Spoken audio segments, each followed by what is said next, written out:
शिव जी लिया, भगवान कृष्ण लेकर आ गए। रुक्मणी जी ने पूछा कौन आया मेहमान? दुर्वासा ऋषि आए हैं, इनकी कोई कमी नहीं रहना चाहिए, बिल्कुल आप चिंता मत करो, कोई कमी नहीं छोड़ूंगी। दुर्वासा ऋषि के लिए द्वारकापुरी में सुंदर कुटिया बनाई, कुटिया में दुर्वासा ऋषि रहे। 56 भोग रोज तैयार हुआ दुर्वासा ऋषि के लिए, प्रतिदिन।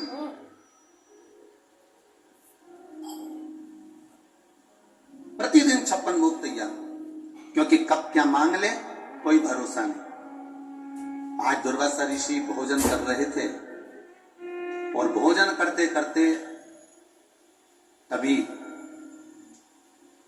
दुर्वासा ऋषि के मन में आया कि चलो कुछ ऐसा करा जाए कि भगवान द्वारिकाधीश भी मुझसे थोड़ा सा चिढ़ जाए। परीक्षा तो परीक्षा है।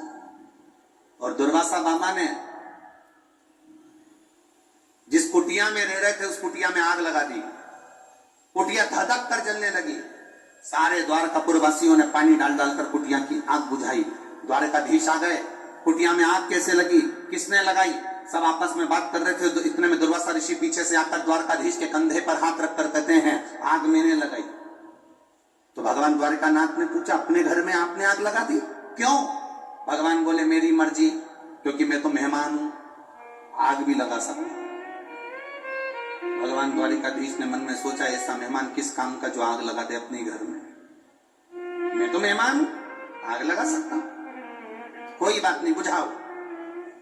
भगवान को मालूम पड़ गया द्वारकाधीश को कि परीक्षा ले रहे हैं। आगे चले, इधर तो कुटिया जल रही है, इधर दुर्वासा मामा ने कह दिया कि मुझे भूख लग रही है, मेरे खाने के लिए खीर लेकर आओ।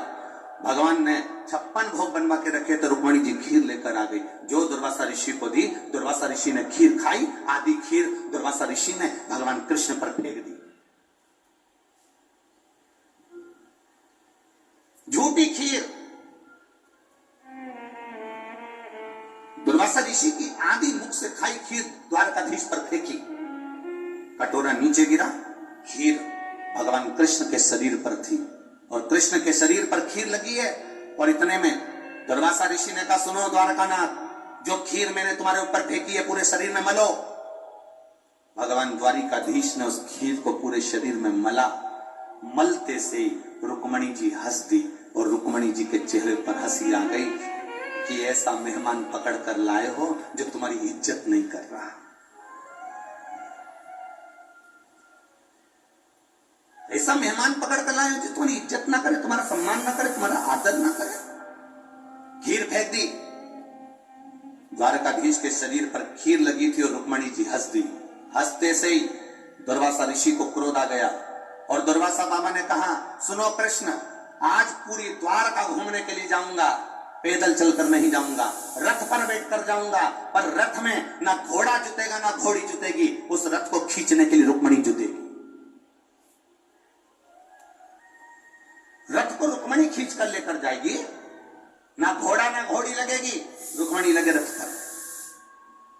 द्वारकाधीश ने रुक्मणी को रथ में लगा दिया, पीछे पीछे द्वारिका के नाथ खीर में भिड़े हुए चल रहे हैं, रथ दुर्वासा ऋषि चलवा रहे हैं। रुक्मणी जी थोड़ी दूर तक रथ खींची, बाद में चक्कर खाकर नीचे गिर गई। गिरते से तभी दुर्वासा ऋषि ने उन पर जल का छींटा दिया और जल का छींटा देकर कहा सुनो द्वारकानाथ, द्वारकाधीश, इस रुक्मणी ने मेरी हंसी उड़ाई है, मुझे द्वारका का पूरा दर्शन नहीं कराया, इसलिए तुम्हें द्वारकाधीश अपने महल से अपने नगर से इस रुक्मणी का त्याग करना पड़ेगा। आज भी द्वारकापुरी में द्वारकाधीश के मंदिर से रुक्मणी का मंदिर कोसों दूर है, क्योंकि दुर्वासा ऋषि भगवान शंकर ने भगवान कृष्ण से कहकर रुक्मणी का त्याग करवा दिया था।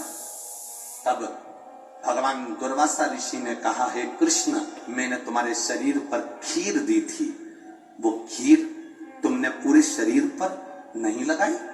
भगवान कृष्ण कहते हैं, द्वारकानाथ कहते हैं दुर्वासा जी, मैं जानता हूं आप शिव हो, आप शंकर के अवतार हो, मैं जानता हूं।